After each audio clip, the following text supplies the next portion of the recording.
Welcome to the Slop Temple. We pray this video helps. You've already verified your Google business profile. Now get the place ID so the widget pulls the correct reviews. First, open the place ID finder or your dashboard and copy the ID.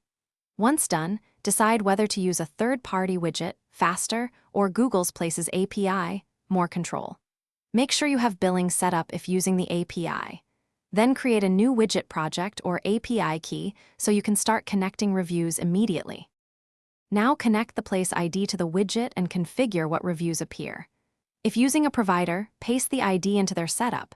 If coding, call the place's API's reviews endpoint with your key. Next, apply filters so you only show 4 5-star or recent reviews and set caching to reduce API calls. Configure layout choices, list, carousel, or grid, and tweak colors to match your site. Once configured, generate or copy the embed code and prepare to insert it into your page. Paste the widget embed code into your site's HTML where you want reviews to show, then load the page to confirm layout and responsiveness. Test on desktop and mobile and open DevTools to watch for console errors. If updates don't appear, clear your site and browser cache and reload. If reviews are missing, make sure the place ID is correct, the API key has the right permissions, you haven't hit quota limits, and the business profile isn't private. One tip: enable verbose logging while troubleshooting. Thanks for watching. Consider subscribing if we helped you.